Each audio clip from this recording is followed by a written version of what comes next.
자, 오늘 우리가 제34강을 할 차례입니다. 하나님의 것은 하나님께 바치라 라는 제목으로 함께 말씀을 봅니다. 오늘 우리들에게 주시는 말씀의 핵심 주제는 우리가 크리스천으로서 세상의 것과 하나님의 것을 어떻게 구별하며 어떻게 구별하여 우리가 대해야 할 것인가 하는 이제 그런 그 문제. 그리고 우리 믿는 사람들에게 있어서 세상의 것은 어떤 의미가 있는가 여기에 대해서 우리가 진지하게 짚어보는 그런 시간이 되었으면 좋겠습니다. 자, 오늘 1번의 문제를 보면은 황태자의 혼인잔치 비유를 이제 앞에 말씀해 보면은 그 바리새인들이 들었는데 그 혼인잔치 비유 중에서 마지막으로 예수께서 그들을 경계하시면서 하신 그 말씀이 예복을 입지 않은 사람에 대해서 이야기를 하셨습니다. 그래서 결국 그 비유를 통해서 예복을 입지 않은 사람들이 바로 이 자기네들이라고 하는 것을 바리새인들이라고 하는 것을 이제 그들이 알게 이렇게 되었습니다. 그래서 저 예수라고 하는 저 사람을 가만히 두어서는 안 되겠다. 계속 우리를 이렇게 걸고 넘어지는데 어떻게 하면은 예수를 말의 올무에 걸리게 할까? 어떻게 하면은 저 예수라고 하는 사람을 쫓아낼 수 있을까? 자기네들끼리 이제 상의하면서 아주 이상한 질문을 하나 만들어 가지고 이렇게 왔습니다. 자, 그런데 16절에 보면은요. 자기 제자들을 그랬는데 바로 이 제자들이 바리새인들의 제자들과 그리고 헤롯 당원들을 함께 예수님께 보내서 이제 질문을 하게 하는 것을 보게 되는데 우리가 여기서 바리새인들과 헤롯 당원들이 함께 했다고 하는 이 자체가 굉장히 의외적이고 이것은 아주 이상한 일입니다. 왜 그런가 하면은 이 바리새인들과 헤롯 당원들은 길을 가다가 어, 이렇게 만나도 서로 얼굴도 이렇게 쳐다보지 않는 그런 그렇게 사람들이었습니다. 이 바리새인들은 그 로마의 지배를 거부하였기 때문에 이 사람들은 가이사에게 세금을 바치는 것을 결사 반대했었던 그 사람들입니다. 그리고 이 헤롯 당원들은 친로마파였기 때문에 이 사람들은 당연히 가이사에게 세금을 바쳐야 한다. 그렇게 생각했던 그 사람들입니다. 그러니까 서로 입장이 180도 완전히 다른 사람들이 그야말로 이 개와 원숭이처럼 그런 그 견원지간이었던 사람들이 예수님을 모함하기 위해서 서로 이렇게 야합하는 이런 그 세상에 참 그 악한 모습을 우리가 여기서 보게 이렇게 됩니다.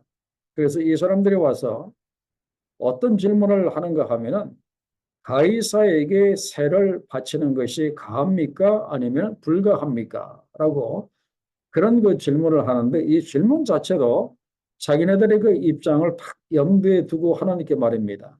이 바리새인들은 하나님의 것을 주장하는 사람들이기 때문에 이 바리새인들은 당연히 황제에게 세금을 바치는 것이 불가하다고 그렇게 생각했던 사람들이고 그다음에 이 헤롯 당원들은 그야말로 친로마파였기 때문에 이 사람들은 뭡니까? 로마 황제에게 세를 바치는 것이 가하다 그렇게 생각을 했던 게 사람들입니다.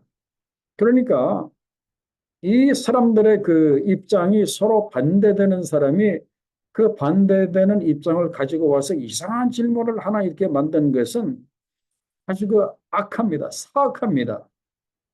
뭐 우리가 수학적으로 풀 수 있는 뭐 그런 문제를 가지고 와서 풀어보라고 한다면 yes, 오케이. 근데 이 질문 자체가 너무나 악합니다. 그들의 그 질문의 요지는 우리 양편을 둘 다 만족시켜 보라는 뜻입니다. 그러면서 속으로 우리 둘 다를 도저히 당신이 만족시킬 수 없으니까 당신은 우리의 질문에 대답을 못할 거다 하면서 로마 황제에게 세를 바치는 것이 가합니까? 불가합니까? 아주 때를 만났다는 듯이 그런 그 이상한 질문을 가지고 이렇게 나왔습니다. 자, 예수께서 그들의 그 속셈을 모르겠습니까? 딱 알아보시죠. 18절 상반절에 보니까 저희의 악함을 아시고 그렇게 말씀하셨어요.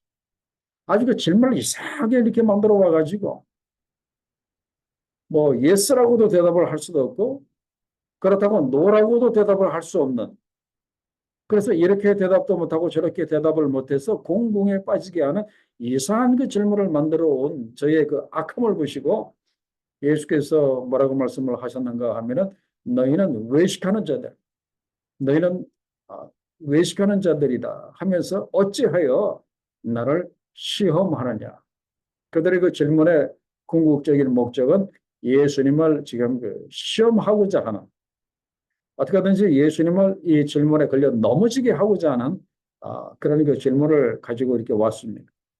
자, 예수라고 대답을 할 수도 없고 노라고도 대답을 할 수 없어요. 그렇다고 또 대답을 안 할 수도 없습니다.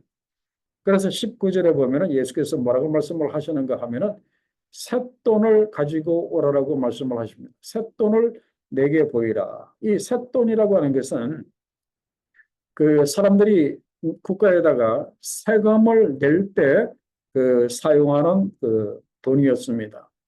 뭐 요즘은 그렇지 않죠. 평상시 쓰는 화폐로 우리가 얼마든지 세금을 내게 되는데 아마 그때는 상용하는 돈과 그리고 이 쇳돈이 그 달랐던 것 같아요. 그래서 쇳돈을 내게 보이라. 그래서 그 데나리온 하나를 가지고 이렇게 왔습니다. 자, 이 쇳돈이라고 하는 세금을 이야기를 제가 말씀드렸는데 참고로 말씀을 드리면은 이스라엘의 모든 남자와 여자는 그러니까 로마 제국에 속해 있는 모든 남자와 여자는 다 인도세를 바치게 이렇게 했습니다. 그래서 그 인도세를 바치는 이제 그런 그 쇳돈이에요. 자, 그 쇳돈의 그 그림을 한번 보십시오. 이제 요즘 그 고고학적으로 그 발굴이 된 그 데나리온 그 쇳돈인데 그걸 자세히 왼쪽을 보시면은 사람의 얼굴이 있습니다. 이 사람이 누구인가 하면은 로마 황제 가이사의 얼굴입니다. 그리고 오른쪽에는 가이사가 앉아 있고 거기에 보면 이렇게 글들이 쭉 이렇게 써져 있습니다. 그래서 예수께서 물어보십니다. 이 형상과 이 글이 누구의 것이냐 그렇게 물어보셨는데 바로 그것이 뭡니까? 가이사의 형상이고 가이사의 글입니다. 제가 참고로 말씀드리면은 이 쇳돈에 어떤 글이 적혀 있는가 하면은 이런 글이 적혀 있다고 합니다. 만인의 주 신성한 아구스토의 아들 디베랴 가이사. 좀 길게. 만인의 주 신성한 아구스토의 아들 디베랴 가이사. 아주 거창하게 로마 황제를 이렇게 높이 붕 띄운 그런 그 글이 이 셋돈의 그 앞뒤로 글이 이렇게 쓰여져 이렇게 있었어요. 그래서 사람들에게 이 형상과 이 글이 누구시냐, 이 셋돈이 누구를 위한 것이냐 물어보니까 사람들이 가이사를 위한 것이다 대답을 하니까 예수께서 이 세상에 가장 명답 중에 명답, 저는 세상에 이런 명답이 또 있을까 생각할 줄로 명답을 말씀을 하십니다. 자, 뭐라고 말씀하시죠? 가이사의 것은 가이사에게 바치고 하나님의 것은 하나님께 바치라. 그러니까 양쪽에 다 별 문제가 없는 그런 그 대답을 해 주셨어요. 가이사의 것은 가이사에게 바치라고 하면은 이제 헤롯 당원 쪽에서는 오케이. 또 하나님의 것은 하나님께 바치라고 하면 또 바리새인들에게는 또 무리가 없는 뭐 또 서로 또 상반적인 면도 없지 않아 있겠지만은 일단은 서로 양편에 별 무리가 없는 그 대답을 해 이렇게 주셨습니다. 그러면서 그때 그 상황을 그린 화가가 그린 그 그림을 자세히 보십시오. 사람들의 아주 그 이글거리는 그 눈동자를 한번 보세요. 어떻게든지 예수님을 그냥 올무에 걸어가지고 넘어뜨리려고 하는 저들의 그 사악한 그 눈동자들을 한번 보십시오. 그럴 때 예수께서 쇳돈을 들고 하시는 그 모습이 팔을 하늘에 올리면서 하시는 말씀이 하나님의 것은 하나님에게 바치라. 그렇게 말씀하셨죠. 자, 우리가 여기서 이 4번 문제가 굉장히 중요한 문제입니다. 가이사의 것은 가이사에게, 하나님의 것은 하나님께 바치라고 말씀을 하신 예수님의 그 뜻이 무엇인가 우리가 좀 알 필요가 있습니다. 자, 가이사의 것은 가이사에게라고 말씀을 하셨는데, 저는 여기서 먼저 결론을 말씀드리면은 가이사의 것을 무시하라는 뜻으로 이 말씀을 하신 것이 절대 아닙니다. 그죠? 자, 가이사의 것은 가이사. 여기에 해당하는 그 말씀이 특별히 사도 바울이 아주 여기에 대해서는 너무나 분명하게 그 말을 했던 사람이 사도 바울이에요. 이 로마서 13장 7절에 보면은 모든 자에게 줄 것을 주되 공세를 받는 자에게 공세를 바치고, 그리고 국세를 받을 자에게 국세를 바치고, 사도 바울은 분명히 말했습니다. 가이사의 것은 가이사에게 반드시 바치라라고 이야기를 합니다. 그러면서 두려워할 자를 두려워하고 존경할 자를 존경하라. 그건 무엇인가 하면은 13장 1절에 나와 있는 것처럼 하나님께서 세우신 그 권세들을 두려워하고 그 권세에 있는 자들을 존경하라는 그런 그 의미로 이야기를 했습니다. 그러면서 13장 1절에 각 사람은 위에 있는 권세들에게 복종하라. 권세는 하나님으로부터 나지 않음이 없나니, 모든 권세는, 여기서 모든이 중요해요. 꼭 굳이 뭐 영적인 권세만 이야기하는 것이 아니에요. 영적인 권세뿐만 아니라 세상의 모든 권세 다 포함해서 그것은 다 누가 정하신 바라 하나님께서 정하신 것이기 때문에 거기에 복종하라. 그리고 존경할 자들을 존경하라라고 이야기를 했습니다. 바울이 확실하게 이야기를 했어요. 가이사의 것은 가이사에게 바치라. 그렇게 이야기를 했습니다. 그런데 참 요즘 그 문제가 있는 것이 무엇인가 하면은 특별히 그 이단들이 이 가이사의 것은 가이사에게, 이 문제에 이단들이 많이 걸립니다. 왜 그런가 하면은 이 기독교가 올바로 된 기독교는 괜찮은데 이 이단들은 상당히 반국가적입니다. 그리고 이단들은 상당히 반사회적인 경우가 이렇게 많습니다. 그래서 특별히 여호와 증인들이 큰 문제가 돼요. 이 여호와 증인들은 무엇인가 하면은 국가에 대한 이 특별히 이 병역의 의무를 지키려고 하죠. 우리는 군대 갈 수 없다. 그러면서 그것 때문에 문제가 생기곤 그렇게 합니다. 아니, 여호와 증인이라고 해도 자기가 국방의 의무를 감당을 해야 하면 군대를 가야 되는데 자기네들은 갈 수 없다. 그죠? 그렇게 하는 것이 이렇게 문제. 그래서 예수께서 이 가이사의 것은 가이사에게 이 말씀을 하신 것은 바울이 이야기한 것처럼 로마가 비록 이스라엘을 통치하고 있더라도 국가에 대한 의무를 다해야 한다 하는 것을 이렇게 가르쳤습니다. 이는 모든 권세가 하나님으로부터 왔다는 사실에 기초해서 말씀을 하셨어요. 그렇기 때문에 우리나라에는 그 4대 국민의 그 의무가 있잖아요. 근로, 교육, 납세, 그리고 남자들 같은 경우는 국방의 의무가 있습니다. 이런 것들은 우리가 잘 이렇게 지켜야 돼요. 아무리 뭐 아무리 영적으로 뭐 그쪽으로 푹 그렇게 가 있는 사람이라고 할지라도 이 의무는 잘 이렇게 지켜야 한다 하는 겁니다. 탈세하지 아니하고 꼬박꼬박 세금을 잘 내야 한다 하는 것을 우리가 여기서 배워야 된다 하는 거예요. 자, 그러면은 하나님의 것은 하나님께, 이걸 우리가 볼 때 이것은 하나님에 대한 의무도 우리가 최선을 다해야 한다고 하는 것을 가르쳤습니다. 왜 우리가 하나님께 대한 의무도 최선을 다해야 합니까? 우리는 하나님의 형상대로 지음을 받은 사람들이고 우리의 시민권이 바로 어디에? 하늘에 있는 사람들이기 때문에, 하늘나라의 시민권을 가지고 있는 사람들이기 때문에 우리는 이 세상의 한국의 국민 아니면 미국의 국민이면서 또한 우리는 천국의 그 시민이기 때문에 우리가 하나님에 대한 의무도 다해야 한다 하는 것을 우리들에게 가르쳐 주고 계십니다. 그리고 앞에서 쇳돈을 가지고 오라고 말씀을 하시면서 이 형상과 이 글이 누구의 것이냐고 이렇게 물어보았을 때 그 가이사에게 바치는 뭐 셋들은 뭐 황제의 얼굴이 새겨져 있지만은 바로 우리 영혼에는 하나님의 형상이 새겨져 있기 때문에 우리는 반드시 하나님을 공경하고 하나님을 영화롭게 해야 하는 것을 우리가 여기서 분명히 알아야 돼요. 그래서 다음 질문이 파트 1의 마지막 질문이 중요합니다. 자, 내 영혼에 누구의 형상이 새겨져 있습니까? 하는 그런 그 질문.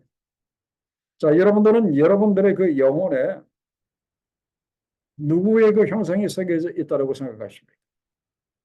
누구의 형상이 새겨져 있어요? 창세기 1장 27절에 보면은 하나님이 자기 형상, 곧 하나님의 형상대로 사람을 창조하시되 남자와 여자를 창조하시고 그렇게 말씀하셨어요. 처음 인간을 만드실 때 하나님의 형상대로 사람을 만드셨습니다. 그런데 아담과 하와의 범죄로 인해서 이 형상이 망가지게 됩니다. 문제가 생기기 시작합니다. 그러다가 이 형상이 언제 회복이 되는가 하면은 우리가 예수 믿고 우리가 성령으로 거듭날 때 우리가 내 안에 하나님의 형상을 하나님이 회복시켜 이렇게 주십니다. 그러면서 우리 안에 하나님의 형상을 회복시켜 주시면서 우리를 누구의 것으로 삼아 주시는가 하면은 하나님의 것으로 확실하게 이렇게 삼아 주십니다. 그렇기 때문에 우리는 하나님의 형상이 새겨져 있는 사람들이기 때문에 우리는 확실하게 하나님의 것입니다. 여기에 대해서 여러분들이 정말 감사하게 생각하셔야 돼요. 내가 마귀의 것이 아니라 내가 사단 마귀의 것이 아니라 옛날에 내 안에 있었던 마귀의 형상이 이제는 다 사라지고 하나님의 형상이 회복되어서 이제는 내가 하나님의 것이라고 하는 것, 하나님의 것으로 내가 살아가게 되었다고 하는 여기에 대해서 여러분들이 정말 감사하게 생각하셔야 돼요. 정말 감사하게 생각을 하셔야 된다 하는 거예요. 그리고 또 한 가지, 우리는 하나님의 형상을 회복을 해서 우리는 하나님의 것인 이렇게 사람들입니다. 그렇기 때문에 나의 소속은 어디? 나의 소속은 하나님이고, 그리고 나의 주인은 누구? 하나님이십니다. 나는 하나님께 속해 있는 사람이고 나의 주인은 하나님이십니다. 그죠? 그렇기 때문에 하나님의 형상을 가진 우리가 이렇게 하나님 안에서 하나님을 나의 주로 그렇게 모시면서 우리가 살아야 할 줄로 이렇게 믿습니다. 그래서 이 파트 1은 참 우리들에게 중요한 그런 그 내용입니다. 세상의 의무도 반드시 다하면서 또한 우리는 하나님의 것이기 때문에 하나님을 위해서 최선을 우리가 다해야 한다고 하는 내용이 바로 파트 1의 그 내용이에요. 자, 그 다음에 이제 파트 2를 이렇게 봅니다. 자, 앞에서 그 사람들이 그, 그 이상한 질문을 가지고 이렇게 왔다가 예수께서 아주 명답을 말씀을 하시니까 그들이 그 예수님을 떠나갔다라고 22절에 이야기를 하고 있습니다. 자, 이제 바리새인들이 완패를 당하고 이제 떠나갔습니다. 자, 그럼 이제 그만둬야 할 텐데 이 사람들 참 끈질긴 사람들이에요. 자, 2번 타자로 누가 이렇게 또 등장합니까? 2번 타자가 이제 바리새인들이 나왔습니다. 그런데 이 바리새인들은 23절 상반절에 이 마태가 분명하게 이야기하고 있어요. 저들은 부활이 없다고 믿는 이렇게 사람들이라고 이야기를 합니다. 그러면서 전혀 앞뒤가 맞지 않는 질문을 가지고 왔다는 거예요. 그 이야기는 이게 무엇인가 하면은 부활이 없다고 하는 자들이 28절에 보면은 부활 후에 이 여자가 누구의 아내가 될 것인가 이 부활을 이렇게 언급을 하고 이렇게 왔다는 거예요. 그러니까 앞뒤가 맞지 않는 이 사람. 자기네들의 어떤 그 목적을 위해서라면 앞뒤 뭐 상관없이 아주 이상한 질문을 가지고 나오는 자들이 바로 그 당시에 이 종교 지도자들이었습니다. 그래서 사도행전 23장 8절에도 사도개인들은 부활이 없다고 했고 천사도 없다고 했고 영도 없다고 하나님께 사람들이었어요. 아니 그러면서 이 사람들이 왜 하나님을 그렇게 믿는지 이렇게 모르겠어요. 사도개인들이. 이 사도개인들은 한마디로 말씀드리면은 종교적 합리주의자들입니다. 합리주의자들. 그래서 이 사람들은 종교적 그 합리주의자들이었기 때문에 성경을 다 펴놓고 자기네들의 그 이성으로 이해가 되지 않는 것들은 전부 다 부인을 했습니다. 그건 있을 수 없더라고요. 그래서 성경을 펴놓고 자기네들 그 이성으로 이해를 하려고 하니까 부활도 이해가 안 되죠. 천사도 이해가 안 되죠. 영도 이해가 안 되니까 그런 것들을 다 부인했던 사람들이에요. 그리고 이 기적, 미러클도 이제 부인했고, 그 다음에 부활도 믿지 않았고, 천사도 영도 이렇게 부인했던 이렇게 사람들이에요. 자, 요즘에 이런 사람들이 누구인가 하면은 현대판 사두개인들이 바로 자유주의 신학자들입니다. 자유주의 신학자들. 이 사람들은 이 합리적인 이론으로 성경의 진리를 무너뜨리고 있습니다. 그리고 사람들에게 오히려 불신을 심고 영적인 생명을 파괴하는 자들.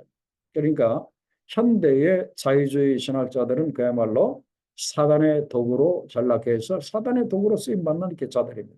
그들의 말 들을 필요가 없습니다. 그런데 안타까운 것은 주변에 자유주의 신학교들도 많고 또 거기에 나온 사람들이 참 이상한 말을 하니까 이렇게 문제입니다. 우리가 잘 새겨서 우리가 구분을 해야 할 줄로 압니다. 자, 그러면 이제 문제는 이 사람들이 어떤 질문을 가지고 나왔어요?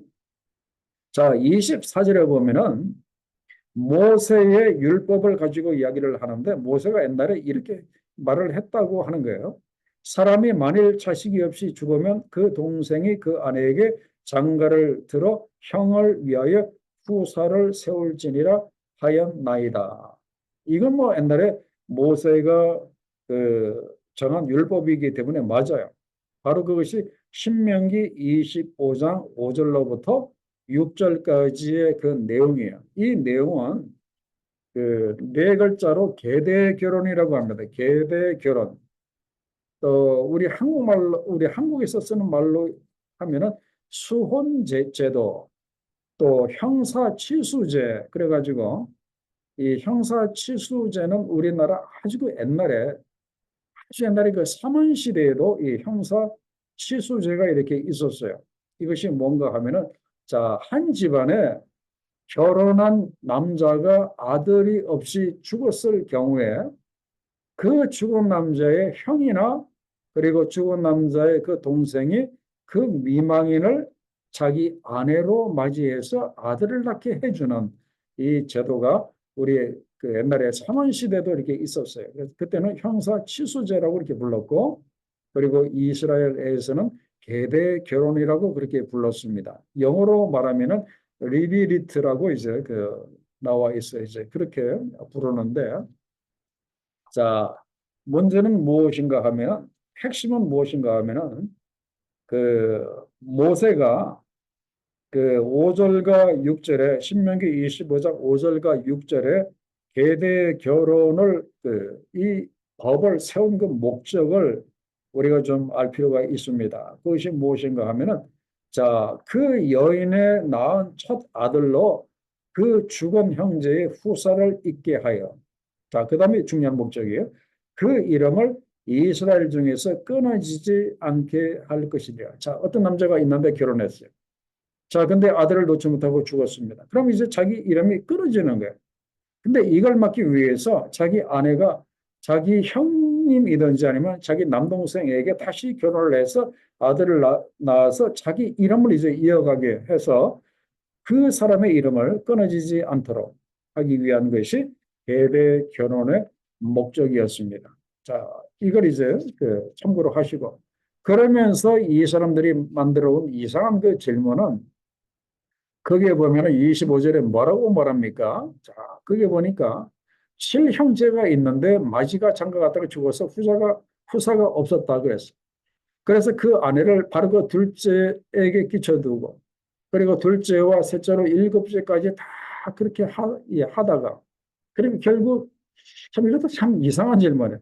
결국 일곱째까지 가게 되었다고 하는 것은 첫째부터 여섯째까지 다 아들을 낳아주지 못하고 그들도 다 죽었겠죠. 그러다가 일곱째까지 그렇게 하다가 최후에 그 여자도 죽었다. 자, 그 다음에 28절에 보면은 그런즉 다 그 일곱 형제가 그 한 여자를 아내로 취하였기 때문에 부활 때, 아니 부활이 없다고 하는 자들이 지금 부활을 말합니다.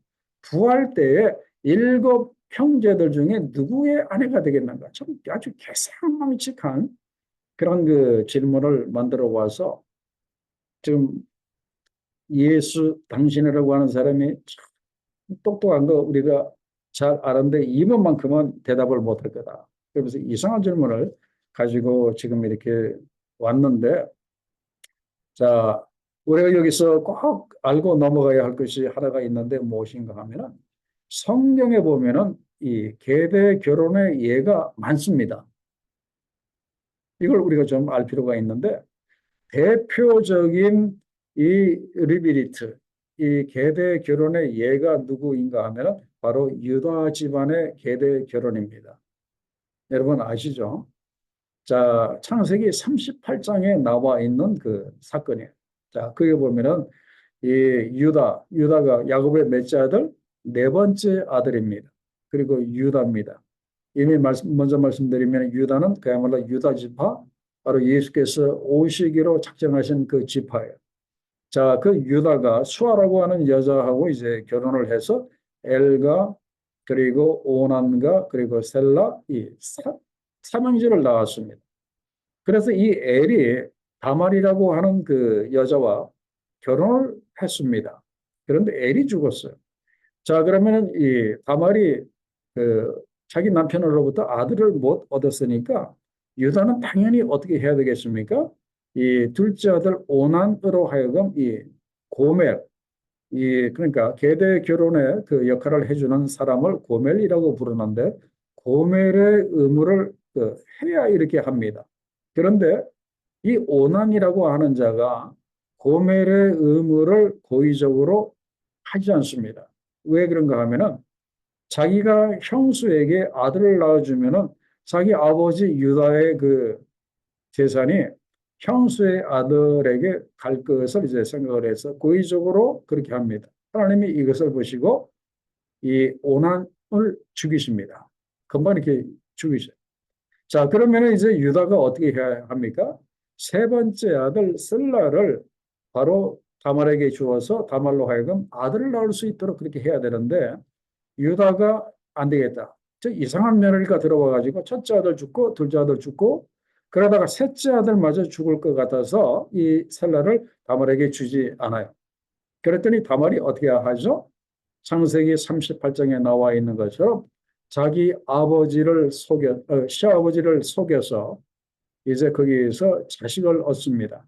바로 세라와 그리고 베레스라고 하는 그 쌍둥이를 이제 얻게 되는데, 물론 이제 여기에 대해서 논란이 많지만은 이 다말을 우리가 그렇게 보는 것이 좋습니다.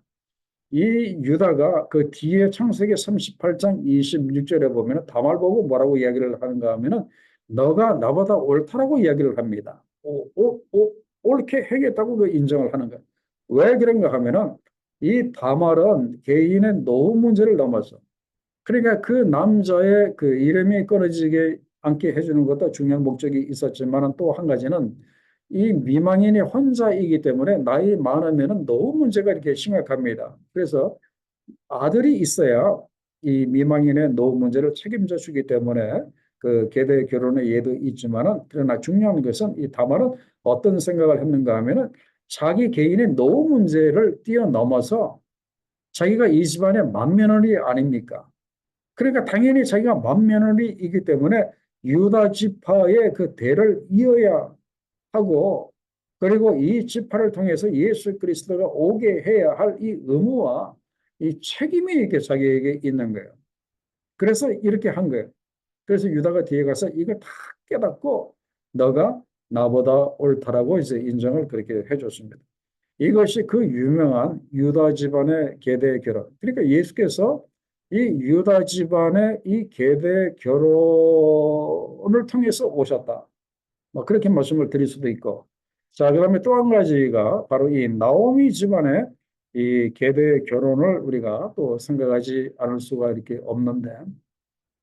자, 제가 방금 전에 말씀드린 것처럼 유다와 다말을 통해서 세라와 그리고 베레스가 이렇게 나왔다고 했죠. 그래서 마태복음 1장에 보면은 예수님의 족보가 나오는데 베레스를 쭉 따라서 내려가다가 이렇게 보면은 살몬이라고 하는 사람이 이렇게 나옵니다. 이 살몬은 그 여리고성의 기생이었던 그 라합과 결혼한 그 사람이었어요. 그 살문을 통해서 누가 나오는가 하면은 보아스라고 하는 사람이 이렇게 나옵니다. 자, 이 유다 지파가 살몬 보아스로 쭉 지금 이렇게 내려가고 있습니다. 자, 그런데 그 오른쪽에 어떤 집안에 문제가 더 생기는가 하면은 나오미 집안에 문제가 이렇게 생겼어요. 바로 그 나오미의 남편이 엘리멜렉인데 이 두 사람이 이스라엘 떠나서 이제 다른 데 갔다가 이 두 아들 말론과 기론이 죽습니다. 그리고 둘째 아들이 며느리 오르바는 이제 자기 집으로 돌아가고 그다음에 그 말론의 그 아내였던 그룻 끝까지 나오미를 그 자기 시어머니를 이렇게 따릅니다.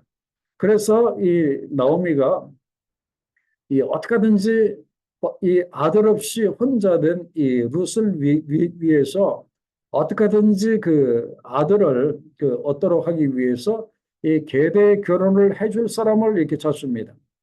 그리고 이 계대 결혼이라고 하는 것도 그냥 전혀 자기 집안하고 뭐 상관이 없는 엉뚱한 데서 하는 것이 아니라 이게 가까운 친족들에게서 그 계대 결혼을 그 해줄 그 고매를 그 찾게 이렇게 되거든요. 그러니까 이 사람들은 다 뭐 같은 뭐 유다 지파 사람들이다 그렇게 볼 수가 이렇게 있습니다. 그래서 나오미가 자기가 첫 며느리 그 룻에게 아들을 낳아줄 사람을 찾다 이렇게 보니까 사람들이 다 거절합니다.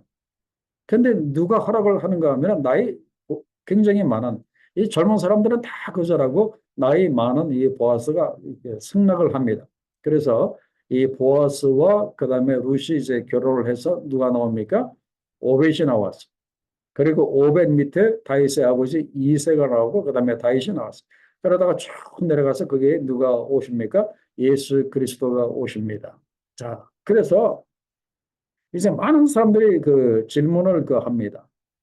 자, 그 그림에서 보는 것처럼 오벳은 진짜 누구의 아들이 맞습니까? 하는 이제 그런 아주 또 이런 또 이상한 질문도 이렇게 있어요. 자, 여러분들은 이 오벳이 누구의 아들이 맞습니까? 자, 보아스의 아들이 맞습니까? 아니면 말론의 그 아들이 이렇게 맞습니까? 이제 그런 그 질문이에요. 그런데 룻기에서는 그 답을 분명히 말하고 있어요. 그 룻기 4장 21절에 보면은 자, 그 그림에서 보는 것처럼 살몬은 보아스를 낳고 그다음에 보아스는 누구를 낳고 오벳을 낳고 오벳은 이새를 낳고 이새는 다윗을 낳았더라. 바로 그 마태복음에 있는 이야기가 똑같은 말을 해요. 그러니까 성경은 누구의 아들로 지금 이렇게 보고 있습니까? 바로 보아스의 그 아들로 이렇게 보고 이렇게 있다는 거예요.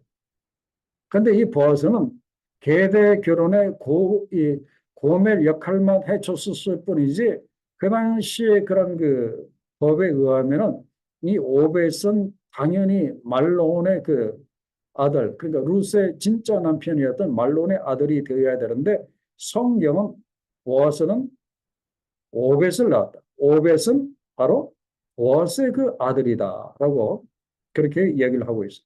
아니 그러면은 그 모세를 통해서 말씀하신 그 계대 결혼에 그하고 정반대가 되는 것이 아닙니까? 그렇게 볼 수가 있는데 그런데 우리는 이렇게 이해를 해야 됩니다. 이것은 무엇인가 하면은 율법을 초월한 결정으로 우리가 이렇게 봐야 돼요. 이 결정은 율법을 뛰어넘는 결정으로 우리가 봐야 된다 하는 거예요. 실질적인 그 율법으로 따지면 오벳은 나오미 집안의 그 아들이 분명히 맞지만 그러나 성경과 하나님과 그 당시 장로들과 백성들은 누구의 아들로 인정을 해 주었는가 하면은 보아스의 아들로 인정을 해 주었습니다.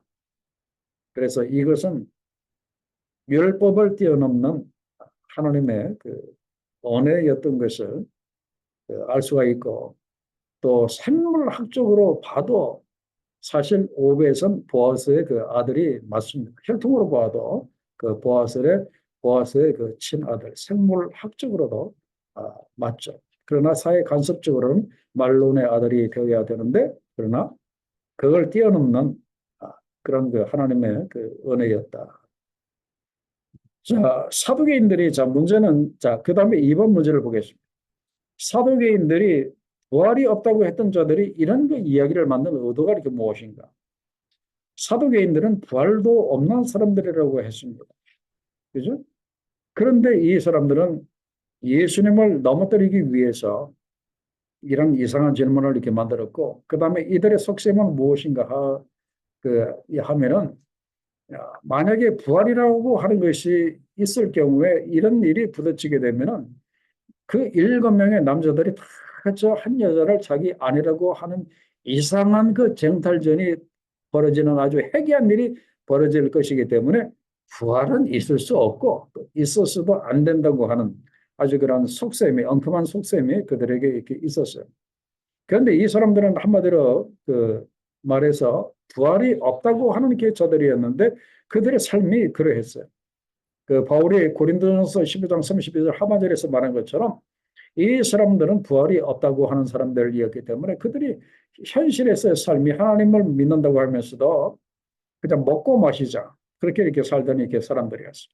그러나 부활 신앙을 가진 사람들은 어떻게 살아야 됩니까? 58절에 고린도전서 15장 58절에 견고하며 흔들리지 말며 항상 주의 일에 더욱 힘쓰는 자들이 되라. 그래서 부활 신앙이 있는 사람들은 흔들리지 않습니다. 견고합니다. 그리고 항상 주의 일에 힘씁니다. 어떤 사람들이 부활 신앙을 가진 사람들은 그렇게 산다 하는 거예요. 자, 그러면은 사두개인들이 3번에 부활을 오해하게 된 이유가 무엇인가? 29절에서 분명히 예수께서 말씀하셨어요. 너희가 오해하였다 그랬어요. 왜 오해했다? 성령도 그들이 알지 못했고 그들이 하나님의 능력도 알지 못하는 거로 너희가 오해하였다. 그렇게 말씀을 하고 있어요. 자, 첫째, 그들은 성경을 알지 못하였다. 그렇게 이야기를 하고 이렇게 있습니다. 자, 그 당시에 이 사두개인들은 성경을 오직 모세 오경만 정경으로 인정을 했어요. 창세기, 출애굽기, 레위기, 민수기, 신명기 이 오경만 정경으로 인정을 하고 그리고 모세 오경을 아무리 찾아봐도 부활이라고 하는 말이 없다고 해서 이 부활의 진리를 부인했던 사람들이 바로 이 사두개인들이었어요. 그러니까 이 사람들은 성경을 전체적으로 알아야 되는데 어느 한 부분만 알았던 이렇게 사람들이었어요. 그러니까 우리도 마찬가지입니다. 성경의 한 부분만 우리가 알아서는 안 돼요. 창세기부터 요한계시록까지 이 전체를 마치 뭡니까? 이 구슬을 이 실로 이렇게 깨는 것처럼 쭉 깰 수 그렇게 있어야 돼요. 여기 조금 저기 조금 그렇게 알아서는 안 된다 하는 거예요. 자, 그다음에 두 번째 이 사람들의 문제는 하나님의 능력을 알지 못했다 하는 거예요. 하나님의 능력, 어떤 능력?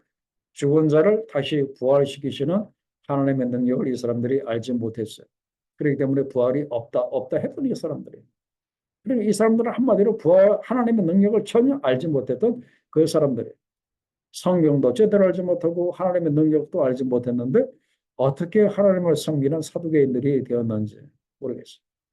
자, 그러면은 우리가 제대로 알아야 되는 부활의 때는 어떤 일이 벌어집니까? 30절 말씀을 우리가 꼭 알아야 돼요. 자, 부활 때에는 자, 모든 사람들이 이제 예수께서 재림하시게 되면 이제 다들 부활을 하는데 그때는 장가도 아니 가고 시집도 아니 간다고 했어요. 예수님이 부활하시고 나면은 뭐 장가갈 걱정할 필요도 없고 시집갈 걱정할 필요도 없다. 그때는 뭐 장가도 아니 가고 시집도 아니 가고 그때는 다 어떤 모습으로 변화된다고 했습니까? 하늘에 있는 천사들과 같이 신령한 존재로 신령한 몸을 가진 영적인 존재로 모든 부활한 사람들이 다 그렇게 변한다고 하는 거예요. 그래서 뭐 부활한 사람들끼리 만나가지고 뭐 선보고 결혼하고 그런 일은 절대로 없다 이제 그런 뜻이에요. 이걸 이제 우리가 분명히 알아야 돼요. 자, 그러면서 예수께서 사업을 해서 자, 그래서 이제 또 뭐라고 말씀을 하는가 하면 31절을 보세요. 너희가 지금 죽은 자의 부활을 지금 말하고 있을진데 하나님께서 너희들에게 말씀하신 바 나는 아브라함의 하나님이요 이삭의 하나님이요 야곱의 하나님 이루라 하신 것을 읽어보지 못하였느냐. 그렇게 말씀을 하시면서 하나님은 죽은 자의 하나님이 아니요 산 자의 하나님이시라 그렇게 말씀을 이렇게 하셨습니다. 자, 이 이야기가 무엇인가? 아브라함의 하나님, 이삭의 하나님, 야곱의 하나님이라고 하는 것은 바로 하나님은 영원 전부터 영원 후까지 항상 존재하시는 그 하나님. 그렇기 때문에 그 사이에 아브라함도 왔다가 가고 이삭도 왔다가 가고 야곱도 왔다가 가고 수많은 사람들이 왔다 갔다 하지만 하나님은 영원 전부터 영원 후까지 언제나 동일하게 존재하시는 그 하나님. 그리고 하나님은 죽은 자의 하나님이 아니다. 여기서 이 죽은 자는 바로 이 사도계인들을 두고 예수께서 지적을 하신 거예요. 부활을 믿지 않는 자의 하나님은 아니다. 그런 뜻입니다. 그러면서 산 자의 하나님이시라. 바로 부활을 믿는 자의 그 하나님이시다. 그렇게 말씀을 하셨어. 그랬더니 앞에서 사람들이 놀랬던 것처럼 이 사람도 이 이야기를 듣고 놀라더라. 그렇게 말씀을 하고 이렇게 있습니다. 자, 그 다음에 이제 마지막으로 세 번째 파트를 보도록 하겠습니다. 자, 지금까지 등장했던 그 선수들이 누구죠? 처음에 바리새인들이 왔습니다. 그 다음에 헤롯 당원들이 왔어요. 그 다음에 사두개인이 왔어요. 그 다음에 이번에는 누가 왔는가 하면은 율법사가 이렇게 왔습니다. 안 되니까 계속 이렇게 보내는 거예요. 그래서 율법사가 예수를 시험하여 묻되 목적이 똑같아요. 예수를 시험하기 위해서. 자, 뭐라고 이제 물어보는가 하면 36절에 선생님이 율법 중에 어느 계명이 큽니까? 라고 이렇게 물어보는데 이 사람들, 이 율법사들은 그야말로 율법에 능통한 성경학자들이었습니다.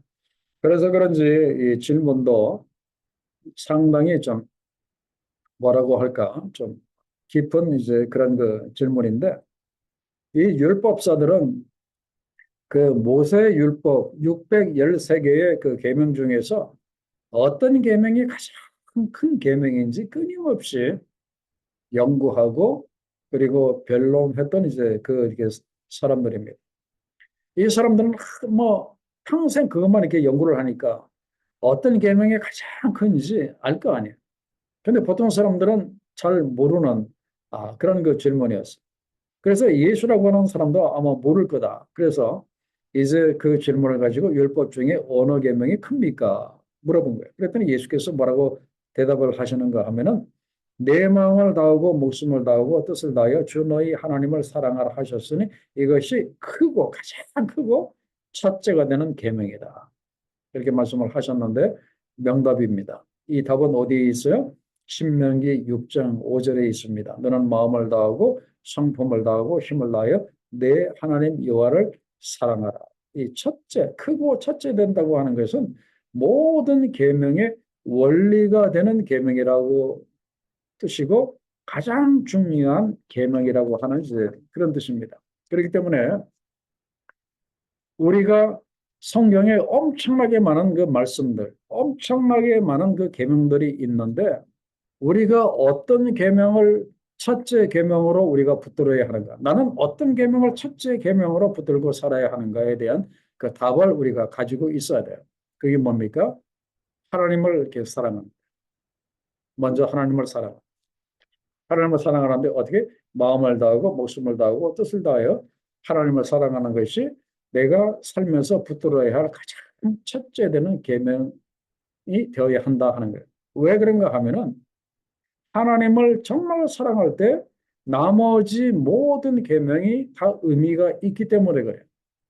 그런데 이걸 반대로 역으로 하나님을 사랑하지 않으면은 창세기 1장 1절부터 요한계시록 마지막 몇 장 몇 절까지 이게 다 아무 소용이 없는 거예요. 아무 소용이 없는 거예요. 그렇기 때문에 하나님을 사랑할 때 모든 말씀이 다 의미 있게 우리들에게 다가온다 하는 겁니다. 하나님을 사랑하지 않는데 성경이 무슨 소용이 있겠는가? 그러나 하나님을 사랑할 때 하나님을 사랑해야 모든 게 의미가 있다 하는 게 꼭 계명뿐만 아니라 하나님을 사랑해야 내 삶이 의미가 있어. 하나님을 사랑해야 우리 가정이 우리 집안이 의미가 있다 하는 겁니다. 그래서 예수께서 하나님을 사랑하는 것이 크고 첫째 되는 가장 기본 근본이 되는 그 계명이다. 그렇게 오히려 어떤 면에서 이 율법사를 가르쳐 이렇게 주셨어요. 그러면서 두 번째는 말씀하십니다. 자, 그게 뭐라고 했었어요? 둘째는 그와 같으니 내 이웃을 내 몸과 같이 사랑하라. 그렇게 했는데 이것도 레위기 말씀에 나와 있습니다. 거기 보면은 이웃 사랑하기를 내 몸과 같이 하라. 나는 여호와니라. 그렇게 말씀을 이렇게 하셨어요. 자, 우리가 여기서 참 무엇을 우리가 알아야 되는가 하면은 아니 어떻게 하나님을 사랑하는 것과 어떻게 이웃을 사랑하는 것을 같은 동급의 같은 수준에다가 놓고 어떻게 이야기를 할 수 있겠습니까? 그렇게 할 수가 생각할 수가 있어요. 우리로서는 당연히 하나님 사랑하는 것은 뭐 하늘 높이 놓고 그다음에 사람 이웃을 사랑하는 것은 저 밑에 놓고 그렇게 우리는 생각하고 그렇게 행동을 하는 경우가 많은데 그런데 하나님은 그렇게 예수님은 그렇게 말씀하지 아니하셨어요. 둘째는 내 이웃을 내 몸같이 사랑하는 것이라고 말씀을 하시면서 예수께서 분명하게 말씀하셨기 때문에 우리가 분명하게 알아야 돼요. 하나님에 대한 사랑과 이웃에 대한 사랑을 동일하게 취급을 하셨다고 하요. 동일하게 취급을 하셨다. 하나님을 사랑하고 이웃을 사랑하는 것이 결코 분리가 될 수 있는 것이 아니라 하나의 조화를 이루어야 한다는 것을 지금 말씀하십니다. 하나님을 사랑한다고 하면서 이웃을 사랑하지 않아요. 이건 아주 심각한 게 문제가 있는 거예요. 그래서 이 둘은 분리가 되는 것이 아니라 하나의 조화를 이루어야 한다. 그렇기 때문에 올바로 된 신앙을 가진 사람이라고 한다면 첫째 하나님을 깊이 사랑하면서 또한 내 형제, 자매, 내 가족을 내가 하나님 사랑하는 것만큼 그렇게 사랑할 수 있어야 된다 하는 거예요. 이것이 바로 예수께서 원하시는 그 모습이에요. 그러면서 이 두 계명이 40절에 하나님을 사랑하고 그리고 이웃을 사랑하는 이 두 계명이 온 율법과 선지자의 강령, 모든 성경의 그 강령이라고 이렇게 말씀을 하고 있어요. 이 강령이라고 하는 것은 그 으뜸이 되는 줄거리, 성경의 핵심이라고 하는 게 뜻입니다. 그렇기 때문에 성경의 핵심은 사랑이에요. 그리고 어떤 사랑? 성경의 핵심은 사랑인데 성경의 그 핵심은 하나님 사랑과 그리고 이웃 사랑이다. 하나님 사랑과 이웃 사랑은 결코 따로따로 노는 것이 아니다 하는 것을 우리가 분명히 알아야 돼요. 자, 그러면서 그 41절에 보면은 자, 바리새인들이 모였을 때 예수께서 어떤 질문을 하셨는가 하면은 자, 이제 율법사가 이제 네 번째 그렇게 선수로 왔다가 이 사람도 뭐 갔겠죠. 그러다가 이제 예수께서 그 바리새인들이 모여 있는 걸 보시고 그들에게 가서 또 이번에는 예수께서 먼저 물어보셨어요. 너희는 그리스도에 대하여 어떻게 생각하느냐? 그리스도가 누구의 자손이냐? 그렇게 물어봅니다. 그리스도가 누구의 그 자손이냐? 그랬더니 그 사람들이 바리새인들이 하는 말이 다윗의 자손입니다. 그 족보에도 있지 않습니까?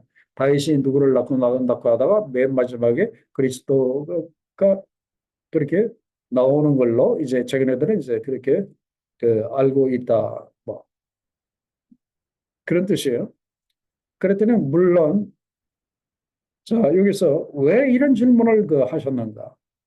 그 이유는 29절에 보면 너희가 성령도 하나님의 능력도 알지 못하는 것을 오해하고 있다는 것을 어떤 면에서는 증명해 보이고자 하시는 그런 의미도 이렇게 있습니다. 너희는 그리스도가 누구의 자손이냐? 그랬더니 다윗의 자손이라고 했어요. 자, 그러면은 어, 다윗의 그 이야기를 통해서 이렇게 또 이렇게 질문을 하십니다. 자, 그게 보면은 43절에 보면은 그 43절에 보면은 자, 가라사대 그러면 다윗이 성령에 감동하여 어찌 그리스도를 주라고 칭하여 말하되 주께서 내가 내 원수를 내 발 아래 둘 때까지 내 우편에 앉아서라 하셨도다 하였느냐.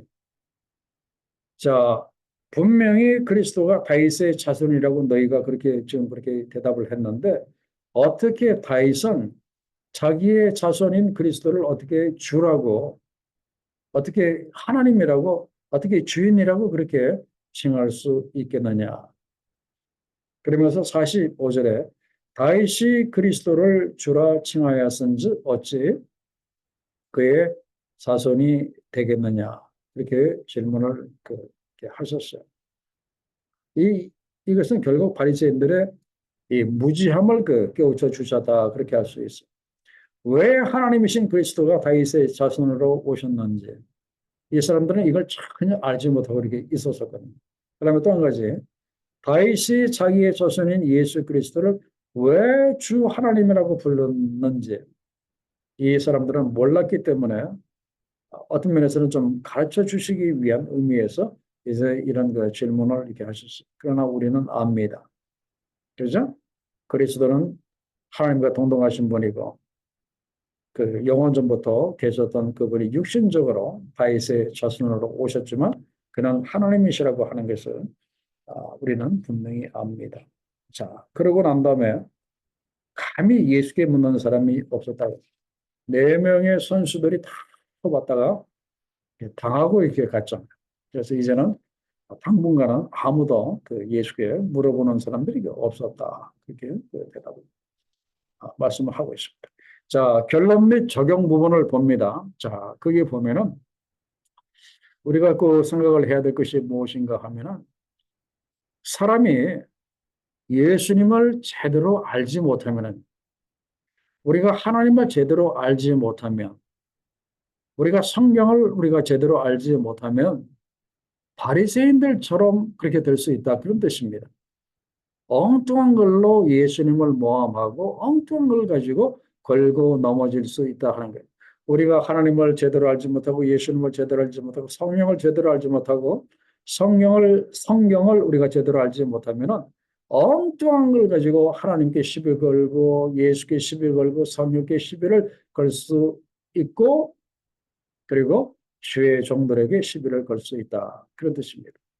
그렇기 때문에 가장 우리가 힘써야 될 것 중에 하나가 바로 성경을 제대로 아는 것, 하나님을 제대로 아는 것, 예수님을 제대로 아는 것, 성령을 제대로 아는 것이다. 그것이 오늘 이 네 명의 선수들, 퇴장한 선수들을 통해서 보게 돼요. 자, 그러면 두 번째는 무엇인가 하면은 자, 하나님의 것은 하나님께, 가이사의 것은 가이사에게 바치라 말씀을 하셨는데 이것은 명답입니다. 그리고 반드시 이렇게 해야 돼요. 그래서 우리는 국가에 대한 의무와 그리고 책임이 있는 사람들이라고 하는 이 사실을 우리가 꼭 기억을 해야 돼요. 그런데 이단에 아니면 잘못된 이 가르침을 받은 사람들은 나는 하나님의 사람이기 때문에 세상에 대해서는 내가 아무렇게나 해도 된다라고 생각을 하는데 절대로 그렇지 않아요. 그건 하나님이 원하시는 바가 아닙니다. 그렇기 때문에 우리는 하나님과 국가에 대한 의무가 있는 사람들이기 때문에 양쪽에 대한 책임을 우리가 분명히 다해야 한다 하는 겁니다. 그리고 이제 세 번째는 우리가 무엇인가 하면 참 감사해야 할 것이 있습니다. 그것은 바로 내 영혼에 누구의 형상이 새겨져 있는가. 옛날에 있었던 하나님의 형상이 옛날에 아담과 하와의 죄로 인해서 망가졌어요. 그런데 이제 우리가 예수님을 믿었을 때 성령이 나를 거듭나게 하시면서 나를 하나님의 형상을 회복을 시켜게 주셨어요. 그래서 이제는 나는 하나님 소속이고 그리고 나의 주인은 하나님이십니다. 그러면 이제 일생 우리가 어떻게 살아야 하겠습니까? 나의 주인이신 하나님을 모시고 하나님과 동행하면서 일생 우리가 살아야 할 줄로 압니다. 이것이 우리들에게 있어서 가장 축복된 길이고 복된 길이라고 하는 것을 여러분들이 꼭 기억하시기를 우리 주의 이름으로 간절히 축원합니다.